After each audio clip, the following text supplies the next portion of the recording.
Bienvenidos a El Debate.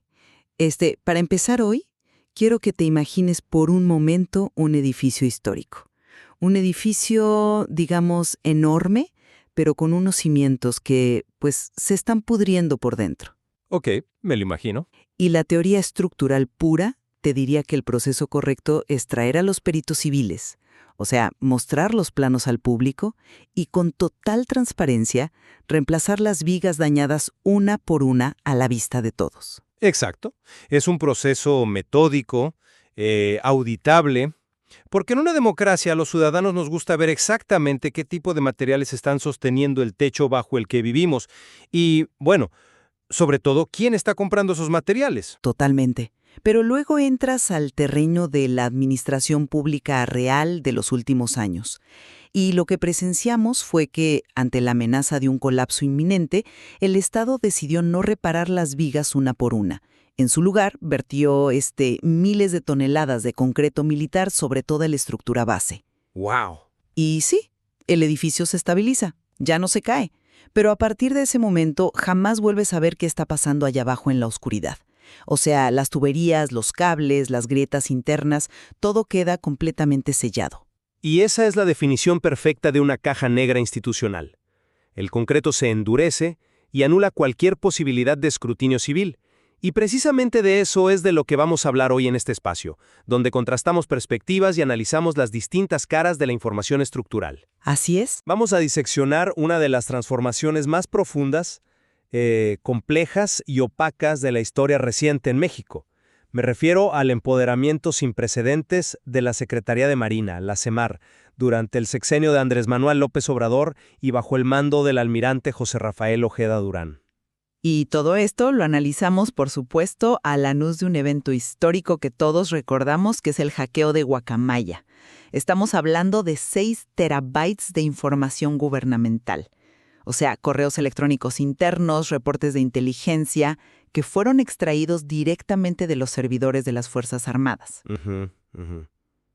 6 terabytes es una cantidad brutal de datos. Brutal. Y esta filtración masiva fue la que nos obligó a mirar detrás de ese muro de concreto del que hablábamos. Y lo que vimos fue asombroso, porque, fíjate, pasamos de tener una marina enfocada tradicionalmente en vigilar los litorales, el mar territorial, a una institución que de pronto es dueña de trenes comerciales, constructora de aeropuertos civiles, administradora de fideicomisos multimillonarios y pues controladora absoluta de las aduanas del país. Claro. No estamos hablando de construir bases navales. El Estado le entregó infraestructura puramente civil a los almirantes. Y eso nos plantea la gran pregunta central de nuestra discusión de hoy. ¿Representó esta entrega masiva de funciones civiles, puertos y aduanas, a la Marina una estabilización pragmática y necesaria del control territorial del Estado? ¿O fue simplemente una institucionalización de la corrupción oculta bajo el escudo de la seguridad nacional? Esa es la clave del asunto. Y bueno, mi postura aquí como defensora de esta medida es que la militarización de la administración pública y esta simbiosis con el Ejecutivo no fue un capricho. Fue una medida de supervivencia pragmática y eficiente para recuperar el control territorial y garantizar la infraestructura crítica ante el fracaso total de las instituciones civiles. Y yo lo veo desde una perspectiva muy distinta. A lo largo de esta charla sostendré que esa concentración de poder en la Marina no eliminó la corrupción civil, sino que simplemente la transformó en un monopolio militar, caracterizado por la opacidad, una impunidad interna muy alarmante y el uso de empresas fantasma. Todo esto bajo el pretexto de la seguridad nacional. Bien, pues para entender verdaderamente la magnitud de este cambio, creo que debemos situarnos en el momento del nombramiento del almirante Ojeda Durán. Fue una decisión, digamos, inusual, porque el Ejecutivo se saltó la estricta línea de antigüedad naval y lo hizo fundamentado en una narrativa pública de honestidad incorruptible. Sí, el discurso de la pureza moral. Exacto. Pero más allá del discurso político, lo que el Estado estaba comprando era capacidad de ejecución real. Piensa en el contexto que teníamos. Teníamos un sistema civil caótico, crónicamente ineficiente, corrompido, donde construir un kilómetro de carretera te tomaba años de litigios y de mordidas. Claro, la burocracia civil siempre ha sido un problema, pero Pero frente a esa parálisis, la Marina ofreció una disciplina jerárquica vertical. Una disciplina que permitió materializar obras que llevaban décadas estancadas, como el tren transístemico o el aeropuerto de Tulum. Era una necesidad crítica del Estado. a ver, déjame detenerte ahí, porque el problema con esa narrativa de la ejecución impecable y la honestidad providencial es que choca de frente con los datos duros que nos mostraron los propios correos de Guacamaya. Y no solo eso, sino las revisiones de la Auditoría Superior de la Federación, la ASF. Bueno, las auditorías siempre encuentran irregularidades en proyectos de esta escala. Sí, pero si el argumento central para entregar trenes turísticos y aeropuertos a los marinos era que ellos no roban, la evidencia documental muestra otra realidad. No estamos hablando de errores contables. Estamos hablando de adjudicaciones directas a empresas fantasma. Claro, pero cuando hablamos de infraestructura a esa escala, ¿las fricciones administrativas? Es que no es una simple fricción administrativa, y ahí es donde difiero profundamente. Los documentos muestran contratos millonarios otorgados a empresas cuyas direcciones fiscales resultan ser casas particulares abandonadas. Ujú. Casas en zonas residenciales de bajo perfil. No tienen maquinaria, no tienen personal, no tienen ningún historial de ingeniería. La ASF documentó discrepancias por más de 400 millones de pesos en un solo año de ejercicio, tan solo en rubros de mantenimiento. Entiendo. Son cifras alarmantes. Y a la par, los correos de Guacamaya revelan una simetría moral aterradora dentro de la propia institución, porque vemos a una estructura naval utilizando sofisticados recursos de inteligencia para vigilar a colectivos feministas. Sí, los reportes de inteligencia civil. Exacto, tratándolas como amenazas subversivas, mientras al mismo tiempo omiten actuar contra cargamentos del crimen organizado que operan con la complicidad de sus propios elementos. Entonces, la eficiencia sin rendición de cuentas no es pragmatismo, es simplemente opacidad. Mira, entiendo la gravedad de esos reportes, y no los minimizo, pero para evaluar si este modelo funciona o no desde la óptica de la razón de Estado, tenemos que salir de los reportes de auditoría por un momento y ver cómo opera esta maquinaria en el terreno real. A ver, La primera gran prueba de fuego de este mando militarizado fue el control de los puertos y el combate al narcotráfico. En 2020 se emite un decreto para entregar las aduanas marítimas. Estamos hablando de puertos gigantescos como Manzanillo y Lázaro Cárdenas. Se le entregan a la Marina, y para que todos estemos en la misma página, esto significó que la Marina tomó el control de las asiponas. exacto, las administraciones del Sistema Portuario Nacional. Básicamente, el sistema nervioso logístico y comercial de todas las costas del país. Así es. Y el argumento para hacer esto era irrefutable. Los civiles que administraban las asiponas estaban coludidos. Permitían el paso de precursores químicos masivos para la producción de fentanilo.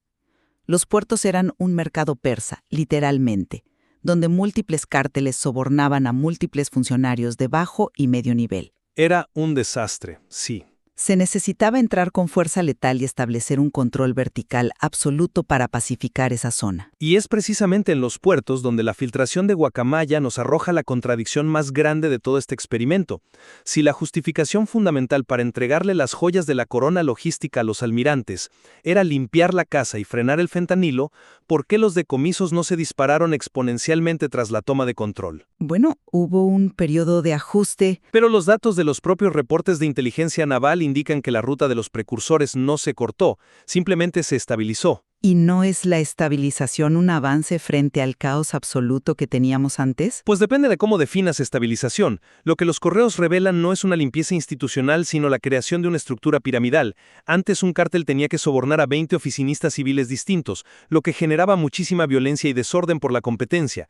Ahora, el acceso se restringió a quien tiene el permiso tácito de una sola línea de mando. Se cambió al intermediario civil por uno con uniforme. El negocio se mantuvo. Entiendo por qué piensas eso, pero permíteme ofrecerte una perspectiva distinta sobre esto.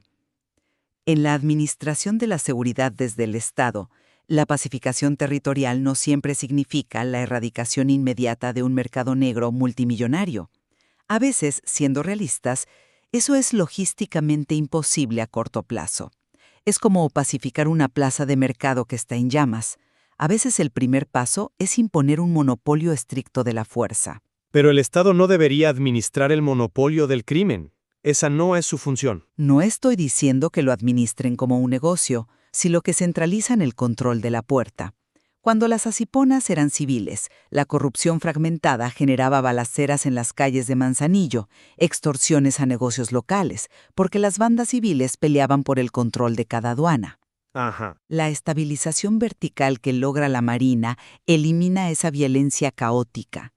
Al centralizar el mando, el Estado recupera la capacidad de predecir y controlar los flujos marítimos. Es una concesión táctica muy cruda, sí.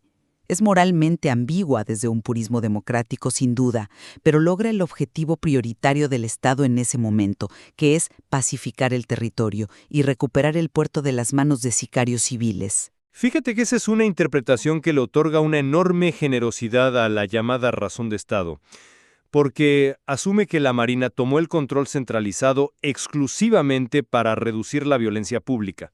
Es que esa era la prioridad número 1. Pero si esa lógica de control vertical fuera puramente para pacificar el territorio, no la habrían exportado directamente al manejo de los recursos financieros y económicos de la nación. Y creo que aquí es donde el argumento de la eficiencia táctica empieza a desmoronarse. Hablemos de los fideicomisos, porque si el control territorial requirió un mando centralizado, esa misma lógica se aplicó al dinero. Me parece un paso natural en el análisis, porque, el control territorial exige control logístico, y el control logístico requiere un flujo de capital ininterrumpido. Pero fíjate en la mecánica de ese flujo.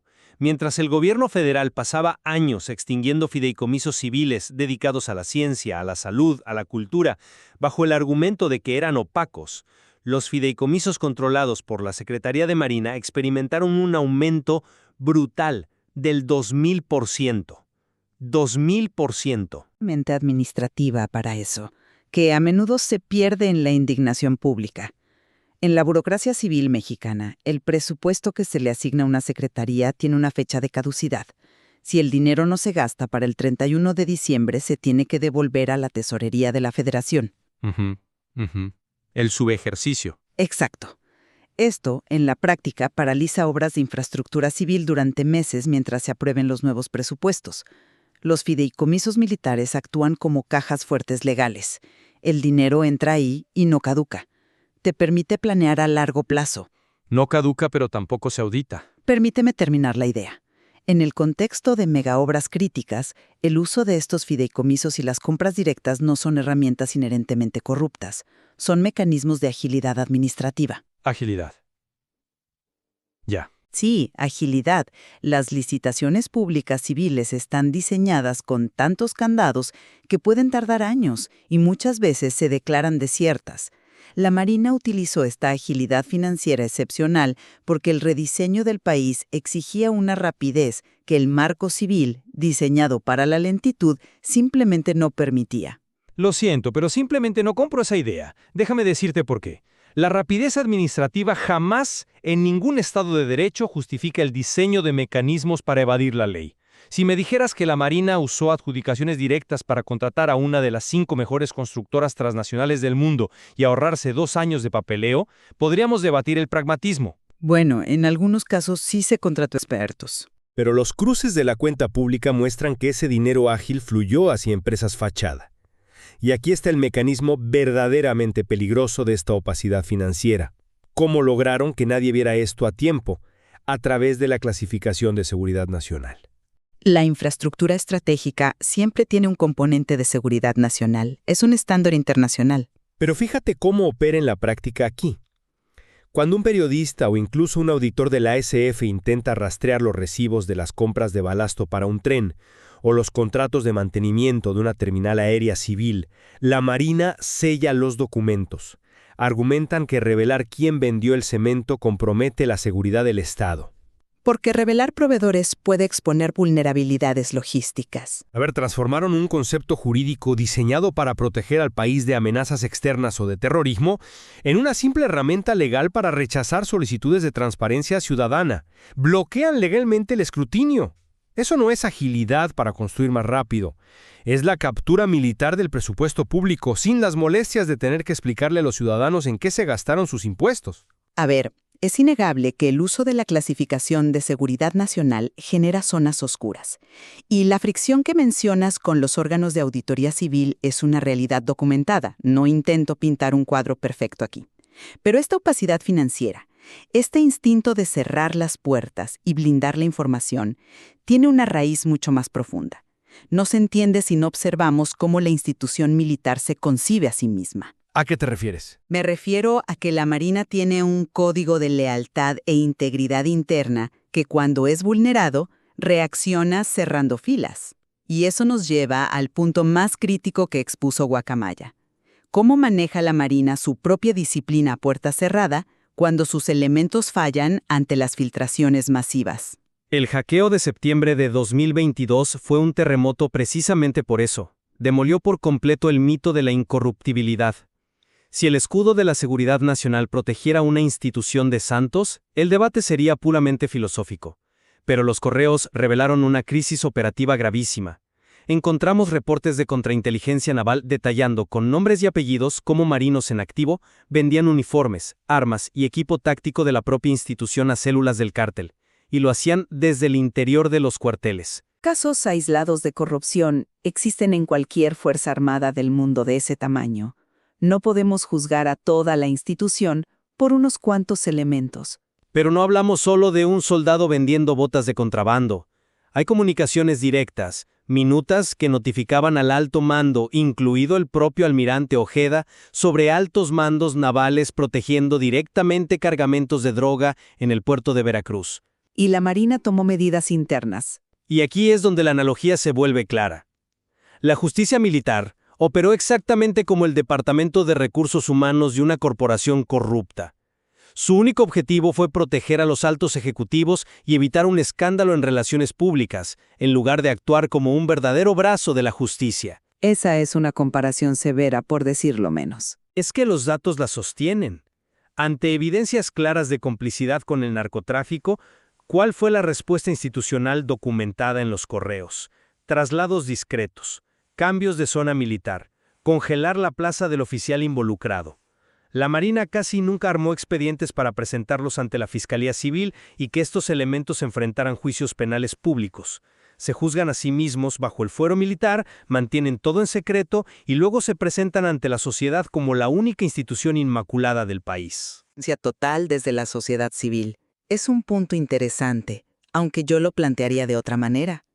Pregúntate esto analizando la viabilidad real del Estado mexicano en ese momento. ¿Qué hubiera pasado exactamente si el mando naval decidiera, en un acto de purismo democrático, someter su disciplina interna y entregar a sus altos mandos a los tribunales civiles de Veracruz o Colima? Pues se habría hecho justicia pública. Se habría mandado un mensaje de que nadie está por encima de la ley. O se habría expuesto a la institución al circo de un sistema de justicia civil que sabemos que es históricamente lento, frágil y profundamente vulnerable a la intimidación de los poderes fácticos locales. Si el almirante Ojeda procesa a cada elemento en audiencias públicas civiles, no solo filtra inteligencia táctica a sus enemigos durante los juicios, sino que fractura la cohesión de la cadena de mando. Pero la impunidad también fractura la cohesión. Pero lo fractura exactamente en el momento más crítico de la historia moderna de la institución. Estamos hablando de un periodo donde el presidente, el Ejecutivo, dependía de la Marina como su única constructora efectiva y su último pilar de seguridad territorial. Desde la fría y calculadora lógica del pragmatismo militar, el control de daños interno a través de traslados previene el colapso de la moral de la tropa. Esa misma tropa es la que está sosteniendo el andamiaje del Estado. A veces, la justicia penal ideal se tiene que sacrificar en el altar de la estabilidad operativa. Híjole, pero fíjate a dónde nos lleva esa lógica. Sacrificar la justicia en el altar de la estabilidad es exactamente el pacto fáustico que nos metió en esta crisis para empezar. Cuando desde el gobierno central se descartaban los reportes de Guacamaya, cuando el Poder Civil decidió no exigirle cuentas al almirante Ojeda por esos correos, se consolidó una simbiosis peligrosísima. El Poder Civil le entregó a la Marina los puertos, el presupuesto ciego y la infraestructura. ¿Y a cambio de qué? A cambio de ejecución de obra y lealtad política incondicional al proyecto del Ejecutivo. Una lealtad que, insisto, permitió que el país no se paralizara frente al fracaso civil. Pero el problema gravísimo con ese pacto es que la lealtad hacia una figura ejecutiva no se traduce en lealtad hacia la Constitución, ni hacia los mecanismos democráticos de rendición de cuentas. Al permitir que la Marina lave sus propios trapos sucios en privado, con el escudo del fuero y la supuesta seguridad nacional, el Estado civil renunció voluntariamente a su capacidad legal de depurar a sus propias Fuerzas Armadas. Y eso es gravísimo a largo plazo. Creo que hemos llegado a un punto donde podemos empezar a sintetizar las posturas que hemos explorado hoy, porque la fricción entre la eficacia de Estado y la democracia ciudadana ha quedado muy clara en este debate. Totalmente de acuerdo. Mi perspectiva, tras analizar los terabytes de información y el contexto de este sexenio, se mantiene en que el empoderamiento de la Secretaría de Marina fue una maniobra dramática, sí, pero de supervivencia del Estado. Sí, hay opacidad financiera. Sí hay decisiones de justicia interna que incomodan profundamente a la mentalidad civil, y con justa razón. Pero esta militarización dotó al gobierno de un brazo ejecutor implacable. Lograron estabilizar la logística de puertos en Yaguas y construyeron megaproyectos a una velocidad que las instituciones civiles, asfixiadas por su propia corrupción e ineptitud histórica, jamás habrían logrado. Fue pragmatismo crudo, llevado al límite absoluto de lo legal, pero necesario para que el Estado no colapsara bajo su propio peso. Pues por mi parte el análisis profundo de los datos, de los fideicomisos fantasma y de los correos internos que vimos, me lleva a una conclusión mucho más sombría. El legado de la gestión de Ojeda Durán y de la consolidación de la CEMAR nos demuestra algo que la historia ya nos ha enseñado en América Latina. Cambiar el uniforme de quienes controlan las llaves del dinero público y las aduanas no erradica la corrupción, simplemente la aísla y la hace más sofisticada. Al entregar los trenes y los aeropuertos, se levantó un muro intransitable, un muro de color verde olivo y azul marino que blinda contratos, esconde licitaciones y protege a elementos coludidos. Al final del día, esta concentración de poder deja a la nación vulnerable a un modelo de impunidad institucional mucho más peligroso, precisamente porque está santificado por el aura intocable de la seguridad nacional. Y bueno, es indudable que ambos compartimos puntos de convergencia en este análisis. Creo que ambos reconocemos, sin lugar a dudas, que los documentos del hackeo a la CEMAR confirman un cambio de paradigma irreversible en nuestro país. Las piezas del tablero de poder se movieron de forma monumental. La militarización administrativa y económica es un hecho estructural sin precedentes que redefinió el equilibrio del Estado. Definitivamente. Y hay que subrayar a quienes nos escuchan que el material base de esta filtración es gigantesco. Hoy hemos hablado de puertos y contratos, pero hay muchísimas más aristas. Operaciones de inteligencia y dinámicas de poder documentadas en esos 6 terabytes que merecen ser analizadas con este mismo nivel de rigor. O sea, la superficie apenas se ha raspado. Así es. Y es la profundidad de esos archivos la que nos devuelve a la imagen con la que iniciamos nuestra conversación. El concreto militar efectivamente fue vertido sobre los cimientos rotos del Estado. Y desde fuera, la estructura parece más imponente. La maquinaria se mueve rápido y los proyectos se inauguran. El edificio, físicamente, se sostiene. Pero las fallas estructurales internas, la falta de transparencia y las grietas de impunidad que nos revelan los datos, siguen ahí abajo, latiendo en la oscuridad, fuera de nuestro alcance. Y el hecho de que las instituciones civiles estuvieran tan mermadas que esta pareciera la única salida, es quizá la mayor tragedia de todas. Así que dejamos el expediente abierto y la pregunta final de este análisis en sus manos. A la luz de esta compleja dualidad entre la urgente necesidad de control territorial y la pérdida absoluta de los mecanismos de transparencia ciudadana, ¿se está realmente más seguro cuando el poder militar controla sin restricciones civiles las llaves financieras y logísticas de una nación? Hasta la próxima.